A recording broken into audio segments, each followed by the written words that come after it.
ताते नास न हो ये जीव कर, भेद भगति बाढ़े विहंगवर। वो जीवत्व का नाश हो गया है, कैवल्य हो गया। अब वो भगवान की लीला कथा का न दर्शन कर सकता न सुख ले सकता है। तो कहते ये जीव का नाश है। इस मोक्ष को तुलसीदास जी ने नाश संज्ञा दी है कि ऐसा मोक्ष हो गया तो नाश हो गया जीव का है, जीवत्व का नाश हो गया। ये नाश जीव का नहीं होना चाहिए। तो कहते हैं कि वस्तुतः प्राणेन्द्रिय मनोधर्मान आत्मन्यध्यस्य निर्गुणः शेते काम लवान ध्यायन ममाहमिति कर्मकृत। यद्यपि यह जीवात्मा गुणातीत ही है, क्योंकि माया के गुण से सर्वथा विनिर्मुक्त परमात्मा का अंश है। तो इस रूप में इसमें माया के गुण नहीं है, इसमें भी माया के गुण नहीं है। लेकिन फिर भी वह काम सुख भोग की इच्छा से देह इंद्रिय मन आदि से संबंध जोड़ लेने के कारण, इस लिंग देह से स्थूल देह से संबंध जोड़ लेने के कारण, शरीर संसार से संबंध जोड़ लेने के कारण ही शरीर को मैं मानने लग जाता है और संसार को मेरा मानने लग जाता है। मैं और मेरेपन का अभिमान इसमें हो जाता है और इसी प्रकार से ये बंधन में पड़ जाता है। कल हमने विनय पत्रिका जी के एक पद का स्मरण किया था कि तैनिज कर्म दोर दृढ़ कीनी, गोस्वामी जी कहते तै दृढ़ कर्म डोर निज कीनी, अपने हाथ गांठ गही दीनी। गांठ लगाने वाला भी तू है, बंधने वाला भी तू ही है। अब कहते हैं कि इस कर्म के बंधन में जो पड़ा हुआ जो जीव है, मैं और मेरेपन के अभिमान से युक्त कर्म बंधन में पड़ा हुआ जो जीव है, उसकी मुक्ति का साधन क्या है? नारद जी साधन भी बता रहे हैं। बहुत बढ़िया श्लोक है। यदात्मानम अविज्ञाय, अपने स्वरूप को न जानता हुआ, अपने स्वरूप को विस्मृत, भगवंतम परम गुरुम पुरुषस्तु विसज्जेता गुणेषु प्रकृतेः स्वदृक्।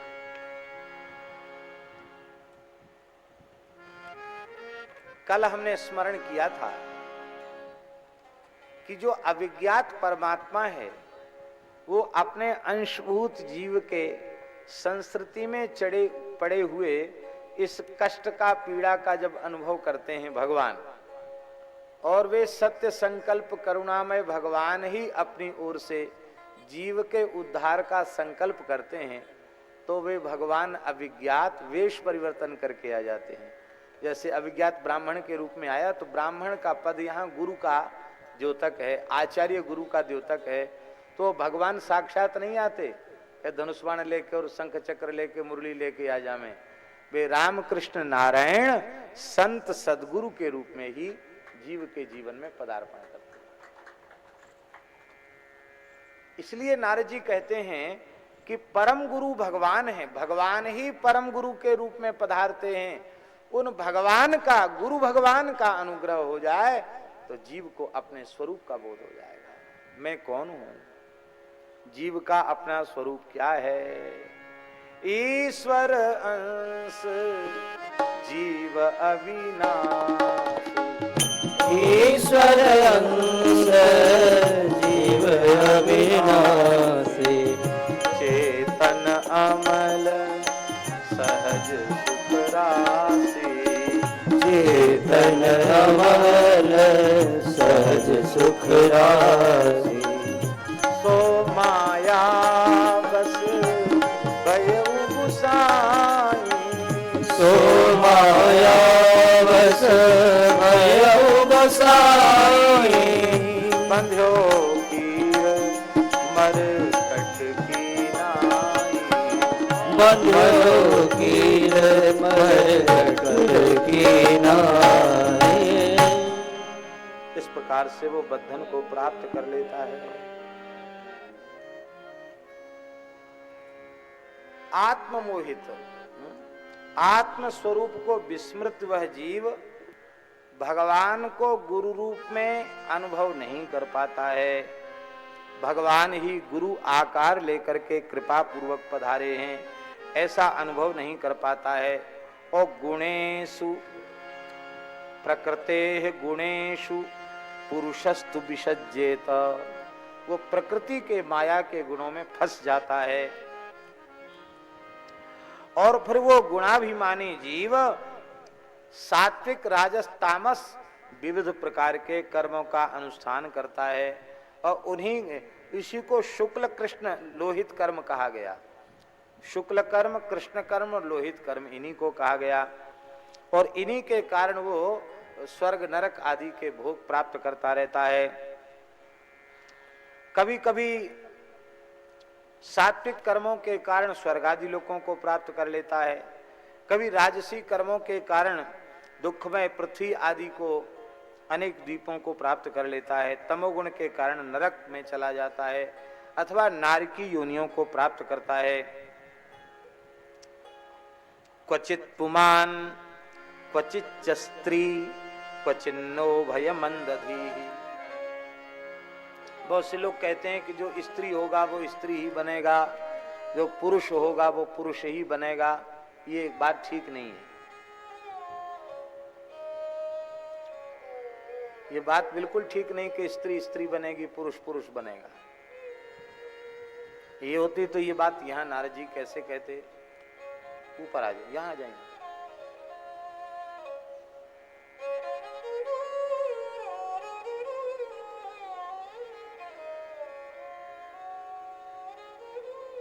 जय जय श्री राधे। वाह। कभी वह कर्मानुसार पुरुष बनता है, कभी स्त्री बनता है। जैसे पुरंजन पहले पुरुष था, फिर विदर्भ देश की राजकुमारी बन गया, मलयध्वज से उसका विवाह हो गया, फिर अपने को स्त्री मानने लग गया। तो कभी यह जीवात्मा पुरुष बन जाता है, कभी स्त्री बन जाता है। और क्वचिन्नो भयम, कभी ऐसा भी होता है कि न स्त्री रहता न पुरुष रहता, बीच का हो जाता है। बीच का मतलब नपुंसक भी हो जाता है। इस तरह से कभी देवता बनता है कर्म के अनुसार, कभी मनुष्य बनता है, कभी अत्यंत नीच योनियों में चला जाता है। इसलिए महाराज जी, शरीर भेद है, जीवात्मा के जो वास्तविक स्वरूप है उसमें कोई भेद नहीं है। इसलिए जीवात्मा न देवता है, न असुर है, न मनुष्य है, न पशु है, न पक्षी है, न कीट है, न पतंग है, न स्त्री है, न पुरुष है, न ब्राह्मण है, न चांडाल है, न ब्रह्मचारी है, न यति है, कुछ नहीं है। वह केवल और केवल भगवान का नित्य अंश है, दास है, और भगवान उसके स्वामी। इसलिए श्री चैतन्य महाप्रभु जी ने इसी सिद्धांत का अनुभव करते हुए कहा, नाहम विप्रो न च नरपति ही। यद्यपि पवित्र कान्यकुब्ज विप्रकुल में जन्म हुआ है चैतन्य महाप्रभु जी का, पंडित जगन्नाथ मिश्र के यहाँ सची माता के गर्भ से, लेकिन वे कहते हैं कि हम ब्राह्मण नहीं हैं। क्षत्रिय हो बोलो, क्षत्रिय भी नहीं है, वैश्य हो वैश्य भी नहीं है, शूद्र भी नहीं है, ब्रह्मचारी वानप्रस्थी गृहस्थ यति भी नहीं है। तब क्या हैं? बोले हम कुछ नहीं है, केवल इतने ही हैं। गोपी भर्तु पद कमलयोर दास दासानुदासा। श्री गोपीनाथ प्रभु के चरण कमलों का कोई सेवक, उसके भी चरण कमलों का कोई सेवक, उसका भी मैं सेवक हूं। अर्थात जीव भगवान का नित्य दास है, यही उसका निरुपाधिक स्वरूप है। और बाकी सब अज्ञान के द्वारा कल्पित उपाधियां हैं। और हम लोगों की दशा शास्त्री जी बड़ी खराब है। न जाने कितनी उपाधियां अविद्या के कारण, अज्ञान के कारण प्राप्त हैं, उनको तो हटा नहीं पाए और नई नई उपाधियां और बटोर लेते हैं। तो जितनी उपाधियां बटोरते चले जाएंगे उतना भगवान से दूर होते चले जाएंगे। इसलिए भीतर से यह अनुभव करे कि मैं केवल भगवान का हूं, केवल भगवान मेरे हैं, मैं भगवान का दास हूं। यह अनुभव जीव को बारंबार करना चाहिए। बोलो भक्तवत्सल भगवान की जय। हमारे गुरुदेव की कथा बरसाने में हो रही थी। पूज्य भक्तमाली जी महाराज जी की कथा, मध्य में जिनकी छवि है। गहुवर वन में हम भी महाराज जी के चरणों में थे। तो एक माताजी हैं, बड़ी अकिंचना है, गार्गी बाई नाम है उनका, संत ही। उन्होंने महाराज जी से कथा के लिए बुलाया था। महाराज जी चले गए। व्यवस्था कुछ नहीं थी वहां, माइक हो, पंडाल हो, कुछ नहीं। एक चौतरी पर तखत बिछा दिया, एक छप्पर था और सामान्य व्यवस्था थी। और बाई बोली मेरे पास 1500 रुपया है, इसी में कथा होनी है। वो भी एक पीपा में रख रखा था, गेहूं के पीपा में। एक सेवक कहीं से आ गया, वो पीपा लेके गया, वो लेके गया तो लौट के नहीं आया।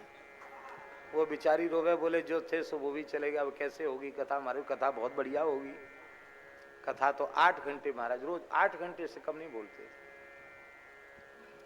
और हम तो कथा कहना ठीक से जानते नहीं। महाराज जी तो आंख मूंद कर कथा कहते और आप मूल पोथी हाथ में लेकर बैठ जाओ, प्रत्येक श्लोक को स्पर्श करते हुए वे चले जाते थे। सप्ताह कथा पूरी कहते थे 8 घंटे में। और जब व्याख्यान करने का होता, बिना ऐसी प्रवचन के लिए व्याख्यान करते, तो फिर व्याख्यान भी बहुत लंबा करते थे। एक दिन एक जगह व्याख्यान किया तो 1 सप्ताह तक केवल प्रवचन ही था। 2-3 घंटे रोज बोलते थे। तो जन्माद्यस्यता इसी को 1 सप्ताह बोलते रहे। तो संत खूब कथा सुनने आते थे। सन हमें याद नहीं किस सन की बात है, लेकिन 25-30 वर्ष हो गया होगा शायद। 25 वर्ष से तो कम नहीं हुआ होगा। तो महाराज कथा तो हो गई भगवान की दया से, पर बरसाने के ही एक महापुरुष ने कहा कि अरे महाराज जी को कथा कहनी ही थी बरसाने में, तो थोड़ा संकेत कर देते, बढ़िया व्यवस्था हो जाती और बढ़िया से कथा हो जाती। यहाँ कोई व्यवस्था ही नहीं कथा, न श्रोताओं को बैठने की, वृक्षों के नीचे श्रोता बैठे हुए हैं। तो उस व्यक्ति ने उन महानुभाव का विचार महाराज जी को सुना दिया कि महाराज जी वो ऐसा ऐसा कह रहे थे आपके बारे में।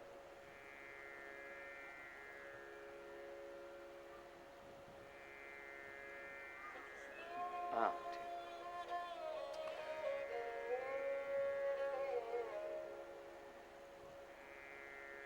महाराज जी ने उत्तर दिया बड़ी विनम्रता से। उन महापुरुष ने जो कहा बिल्कुल ठीक कहा। उन्होंने ये कह दिया कि महाराज जी इतने बड़े महात्मा विद्वान हैं, स्तर का बिल्कुल विचार नहीं किया, स्तर एकदम घटा लिया अपना। महाराज जी बोले कि जिसने अपना कोई स्तर भीतर से स्वीकार कर रखा हो, उसका स्तर घटे या बढ़े, और जिसने कोई स्तर ही स्वीकार नहीं कर रखा, उसका क्या घटेगा और क्या बढ़ेगा। बोले हमारे लिए तो सबसे सौभाग्य की बात यह है कि बरसाने में श्री किशोरी जी के निकुंज में गहुवर वन में बैठने का अवसर मिल गया।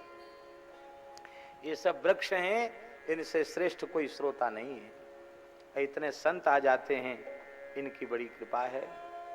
ये बात जब हमने पूज्य मिश्री जी गुरु जी को सुनाई तो गुरु जी गदगद हो गए। हम व्याकरण पढ़ते थे गुरु जी से। गुरु जी बोले यही निरुपाधिक अवस्था है। हमने कोई स्तर स्वीकार कर रखा, माने उपाधि स्वीकार कर रखी है। स्तर खत्म हो गया, माने निरुपाधिक हो गया। पूज्य संपूर्णानंद जी महाराज एक बात कहते थे, हमें उनकी बहुत अच्छी लगती थी। उनके चरणों में कभी जाते तो कहते थे कि स्वामी जी परमात्मा उपाधि विनिर्मुक्त है, इसलिए उसकी प्राप्ति के लिए भी मायिक उपाधियों से शून्य होना पड़ेगा। यदि निरुपाधिक अवस्था प्राप्त नहीं की जाएगी तो भगवान का अनुभव नहीं हो सकेगा। ऐसा वे बड़ा जोर दे करके कहा करते थे। तो कहते इसी प्रकार से यह जीव और देहाभिमान के कारण अनेक कर्म करता है और उत्तम अधम योनियों को प्राप्त करता है। कभी भूख से व्याकुल होकर दर दर भटकता है, कहीं डंडा खाता, छुतपरी तो यथा देना सार में यथा ग्राम, सार में की तरह, कुत्ते की तरह टुकड़े खाता हुआ डोलता है। कहीं कहीं तो इसको भात मिलता खाने को, माने भोग मिलते हैं, और कहीं दंडम, कहीं डंडा मिलता है। ये कुत्ते के समान, कुत्ता इसलिए जीव को कह दिया कि कुत्ता लोलुप होकर के जैसे विचरता है, ऐसी भोगों की लोलुपता में ये जीव भटकता है। तो जहां कहीं भोग मिल गए तो वहां तो बढ़िया, और कहीं डंडे भी खाने पड़ते हैं। ऐसी स्थिति इस बेचारे की हो जाती है। यथा कामाशयो जीव उच्चावच पथा भ्रमन उपर्यधो वा मध्ये वा याति दिष्टम प्रिया प्रियम। इस प्रकार से यह जीव अनेक प्रकार की मलिन वासनाओं से युक्त होता हुआ कभी उत्तम वासनाओं से ऊपर जाता है, कभी मलिन वासनाओं से नीचे जाता है, और कभी मिश्रित वासनाओं से भूलोक में, क्योंकि पूरे पुण्य होंगे तो स्वर्ग होगा, ज्यादा पाप होंगे तो नरक होगा, और थोक भुगतान पुण्य पाप का हो गया, फुटकर कुछ पुण्य पाप बच गए, उसके लिए फिर धरती पर मनुष्य बन करके सुख दुख आदि का भोग करेगा। आधि दैविक, आधि भौतिक, आध्यात्मिक तीन प्रकार के दुखों को भोगता है। इससे छुटकारा संभव नहीं है। बड़ा बढ़िया दृष्टांत दिया महाराज जी। दुखे स्वेक तरेणापि, एक तरेणापि दुखे, एक भी दुख से छुटकारा, ना आदि दैविक, ना आध्यात्मिक, ना आदि भौतिक। यद्यपि कहने में ये तीन हैं, एक के होने से उनका दो से संबंध होता ही है। व्याख्यान की दृष्टि से तीन कह दिए गए। आदि दैविक होगा तो आदि भौतिक भी हो जाएगा और आध्यात्मिक भी हो जाएगा, क्यों अंतःकरण को प्रभावित करेगा, तो संबंध किसी न किसी प्रकार का बना रहता है। तो कहते केवल कभी किसी साधन से, उपाय से तात्कालिक कुछ क्षण के लिए ऐसी अनुभूति होगी कि निवृत्ति हो गई, पर निवृत्ति सर्वथा होती नहीं है। कैसे? बोले यथा ही पुरुषो भारम,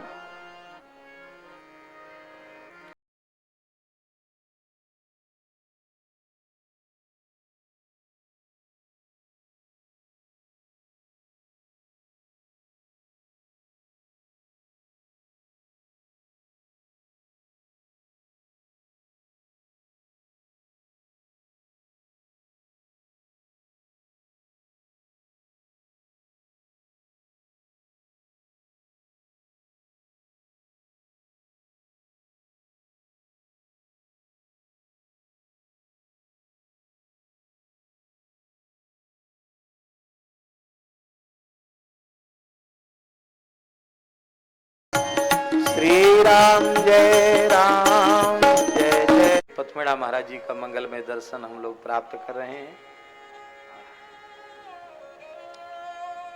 तो हम निवेदन यह कर रहे थे, फिर से आप अपने विषय पर आ जाएं, कि आधि दैविक, आधि भौतिक, आध्यात्मिक जो त्रिविध कष्ट हैं, उनकी आत्यंतिक निवृत्ति होती ही नहीं।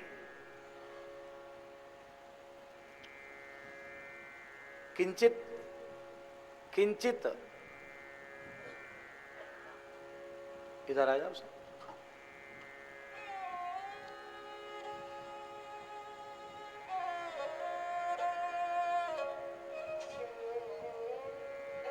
श्री रघुनाथ जी तो एकदम पर्दा के पीछे छिप के बैठ गए। इधर आ जाए। बड़े विद्वान संत हैं और बड़े गोसेवी हैं, पूज्य महंत श्री रघुनाथ भारती जी। जय।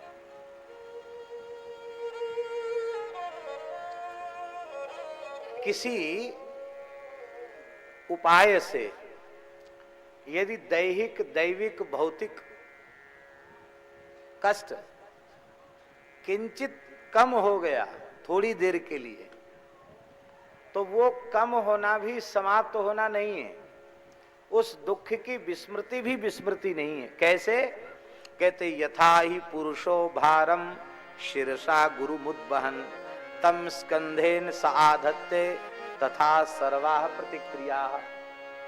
कहते जैसे अब हमको सिर पे बोझा रखने का अभ्यास नहीं है, कभी भगवान की दया से सिर पर बोझा रखा नहीं, लेकिन कथनचित सिर पे बोझा रखा जाए तो बड़ी परेशानी होगी। अब बोझा धर के चलना तो है, पर थोड़ा थोड़ा चलेंगे, फिर सोचेंगे करे तो सिर फटा जा रहा है, इतना वजन सहन नहीं होता, तो उठा करके फिर उसको सिर से उठा के कंधे पे रख लिया। अब सिर से तो भार उतर गया, पर कंधे पर तो भार है कि नहीं? तो संसार में दुख की निवृत्ति ऐसी ही है कि सिर का वजन उतारकर कंधे पर रख लिया गया है। ये स्थिति है महाराज जी दुख की। इसलिए दुख की आत्यंतिक निवृत्ति, आहा, बिना भगवत प्रेम के, बिना भगवत अनुराग के, बिना भगवत शरणागति के दुखों की आत्यंतिक निवृत्ति संभव नहीं है। नैकान्ततः प्रतीकारः कर्मणां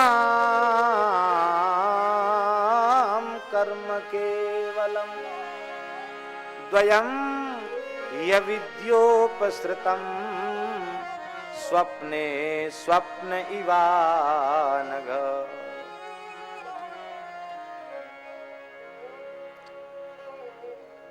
कई बार स्वप्न में भी स्वप्न होने लग जाता है, तो स्वप्नांतर जो स्वप्न है उसे छूटने का उपाय नहीं है। इसलिए कर्म फल भोग से छूटने का उपाय कर्म नहीं है, क्योंकि कर्म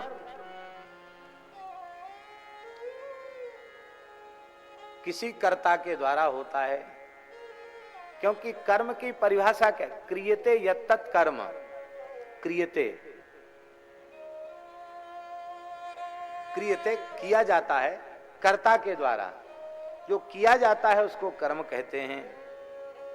तो कर्म भी अहंकार विमूढ़ात्मा कर्ता हमिति मन्यते, वो अहंकार से युक्त होकर के अपने को कर्ता मान बैठा है, तो वो भी अज्ञान के कारण हो रहा है। और कर्म फल भोग जो है वो भी अविद्या के कारण ही हो रहा है। वैष्णव लोग क्या मानते हैं? हनुमान जी वैष्णवों का मत कह रहे हैं, रावण से कह रहे हैं, रावण तुम बहुत अहंकार करते हो, मैंने ऐसा किया, मैंने ऐसा किया, मैं ये कर दूंगा। देख, कर्ता कारयिता च सः, भगवान करता है और भगवान ही कारयिता है।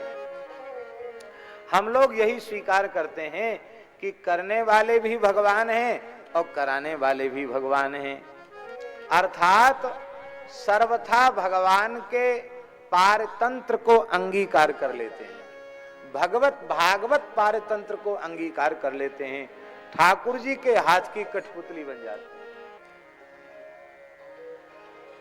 तो ठाकुर जी के हाथ की कठपुतली बन जाओगे तो कर्म बंधन से छूट जाओगे। आप लोग कहेंगे फिर बुरा किया तो भगवान ने की, भगवान ने करा। नहीं नहीं, अरे जब भगवान के हाथ की कठपुतली बन जाओगे तो तुम्हारे जीवन की कोई क्रिया न पुण्य से प्रेरित होकर होगी न पाप से प्रेरित होगी, क्योंकि वह अवस्था तो पुण्य पाप से ऊपर की अवस्था है। वहां जो कुछ भी होगा वो भगवान के द्वारा होगा। महाराज जी जो महापुरुष होते हैं वो महापुरुष, उनका देह प्राकृत देह के जैसा दिखाई पड़ता है, होता भी प्राकृत देह ही है, लेकिन उस देह के माध्यम से क्रिया करने वाले भगवान होते हैं।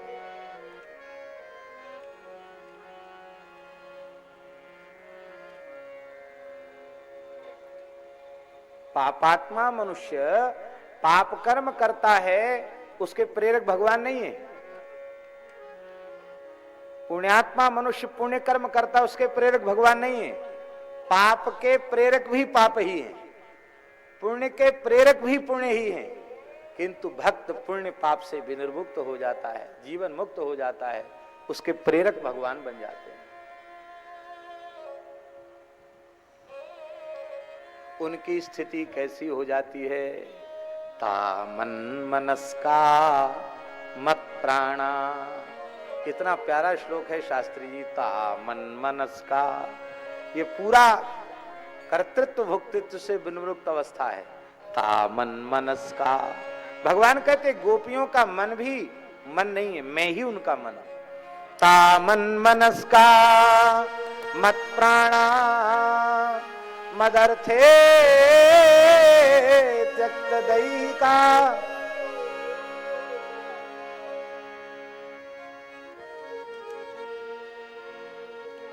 मामेव परमं प्रेष्ठम, मुझे ही अपना प्रियतम मान करके वे मेरे निकट मनसा गता, मेरे निकट पहुंची हुई है। इसलिए मदर्थे तान व्यवहार में हम, ये त्यक्त धर्म ये लोकाश्व मदर्थे तान व्यवहार में हम, तान अहमेव विभर में। हाँ, ये त्यक्त लोक धर्माश्च मदर्थे तान विभर में हम, मैं स्वयं ही उनका भरण पोषण करता हूं। तो इस प्रकार से या तो पूर्ण ज्ञान हो जाए या पूर्ण भगवत अनुराग हो जाए तो ही दुख की निवृत्ति संभव है, अन्यथा दुख की निवृत्ति संभव नहीं है। अब एक घटना हम आपको सुना देते हैं बहुत संक्षेप में, तो पता चल जाएगा कि दुख की निवृत्ति होती क्या है। एक महात्मा थे, विप्र कुल में उनका जन्म था, मास्टर थे, अध्यापक थे। किसी महात्मा ने उनको कृपा पूर्वक कहा कि तुम राम राम किया करो। वो राम राम जपने लगे। वो महाराज ऐसी तन्मयता से जपे कि जपते जपते जपते जपते ऐसी स्थिति हो गई कि उनके देहाध्यास की सर्वथा निवृत्ति हो गई। तो लोगों ने तो उनको पागल समझ लिया। बाद में पता चला कि ये सिद्ध महात्मा हैं, तो उनका नाम ही पड़ गया शरीर बाबा।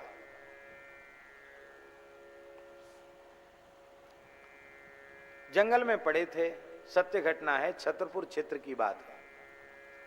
जंगल में पड़े थे, भयंकर ठंड का समय था। किसान लोग अपने गेहूं के खेतों में पानी लगाने जा रहे थे। तो शीतलहरी, ठंड के समय रात में पानी लगाते ना गेहूं के खेत में, तो उनके मन में, किसानों के मन में आया कि बाबा बेचारा ठंड में मर जाएगा, नंग धड़ंग पड़ा है, तो कुछ आंच बरा दें। तो उन लोगों ने जंगल की सूखी लकड़ी इकट्ठी करके और धूना चेता दिया। सुबह उधर से जब लोग आए तो क्या देखते हैं, बाबा के दोनों पैर अग्नि के भीतर हैं और जल गए पूरी तरीके से, मांस हड्डी तक जल गई बाबा, और वो ऐसे ही मस्त पड़े। हम लोगों की तो बुद्धि वहां तक नहीं पहुंचती कि आखिर कितना शरीर से संवेदना शून्य हो सकता है कोई महापुरुष। शरीर के अहम की कितनी अधिक निवृत्ति हो सकती है, ये विचित्र बात है। तो किसानों ने कहा बाबा से, अरे राम राम, ये तो बावरा है, पागल है, इसके पैर जल गए।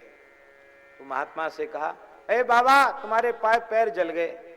वो अपनी मस्ती में थे, नेत्र खोले। उन्होंने, क्या हुआ? कहे तुम्हारे पैर जल गए। उन्होंने कहा कि जिसके पैर होंगे उसके जले होंगे, हमारा ना हाथ है ना पैर है, जलेगा क्या? उन्होंने कहा कि किसका पैर होगा उसका जलेगा, हमारा तो पैर है ही नहीं, जलेगा क्या? अब वो तो अपनी स्थिति में बोल रहे थे, जड़ भरत जी वाली स्थिति में बोल रहे थे कि चलने वाले के लिए मार्ग होगा, ढोने वाले के लिए भार होगा, और मोटा तगड़ा ये सब शरीर के धर्म है, मैं तो हूं नहीं। हाँ, देहे निजातस्य में न संति, वो उसी स्थिति में थे वे महात्मा। अरे बोले हम लोगों ने तो बड़ा वो हुआ, बाबा के दोनों पैर जल गए। तो महाराज वो लोग तो चले गए बेचारे, क्या करते, महात्मा तो महात्मा ठहरे। थोड़े दिन बाद वो 8-7 दिन बाद फिर अपने खेतों में पानी लगाने निकले तो देखा महात्मा घूम रहे हैं, उनके नए पैर हो गए आए, उनके नए पैर निकल आए। छतरपुर के राजा बड़े भक्त थे उनके, बहुत आग्रह किया जंगल में जाके, बोले महाराज आप हमारे महल में पधारें एक दिन। तो एक दिन वो उनकी मन हुई, वो घूमते फिरते अवधूत तो थे ही, पहुंच गए।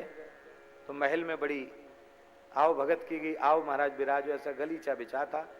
वो ऊपर आसन पे नहीं बैठे, कुर्सी पे गलीचे पे बैठ गए और बैठ के वहीं उन्होंने मल त्याग कर दिया। रानियां खड़ी, राज परिवार के लोग खड़े, वहीं बैठ के उन्होंने मल त्याग कर दिया। और राजा से बोले कि तू कहता था सेवा करूंगा सेवा करूंगा, अब इसको उठा। तो राजा ने बड़े प्रेम से उसको उठाया, बोले महाराज क्या करूं? बोले कंडा बनेंगे, कंडा दीवार पे थोप दे। कैसा श्रद्धावान होगा महाराज राजा, उसने थोप दिया दीवार पर। वो विभ्राजित क्या है, ये रूप नगर ही विभ्राजित है, रूप ही विभ्राजित नगर है। और चक्षुर इंद्रिय की सहायता से इस नगर का वो अनुभव करता है। इंद्रियों को ही द्युमान नाम का सखा कहा गया है और कोई दूसरा द्युमान नाम का सखा नहीं है।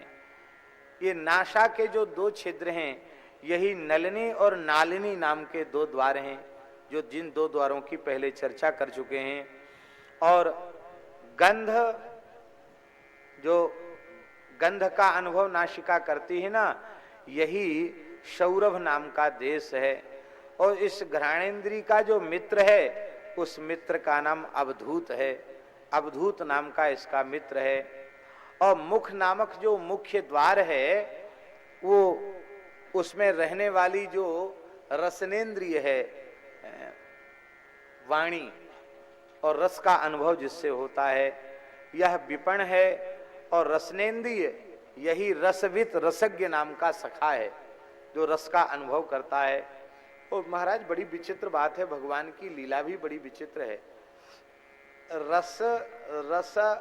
रस ग्राहक इंद्रिय जो है, उसको न्याय वालों ने जिह्वाग्रवर्ती माना है, हैं? हाँ, जिह्वाग्रवर्ती जी। इसका मतलब है कि स्वाद केवल आगे आगे तक का है, इसलिए कड़वी गोली खाते हैं, ऐसी जीव निकाल के टेंटुआ में धर लेते हैं तो पता नहीं चलती कि कड़वी है कि मीठी है। और उसी स्वाद के चक्र में जीव मारा जाता है। एकादश में तो जिह्वा को जीतना ही जितेंद्रियता माना गया। हाँ, तावत जितेंद्रियो न स्यात् विजितान्येन्द्रिय पुमान न जयेद रसनम यावत जितम सर्वम जिते। बाबा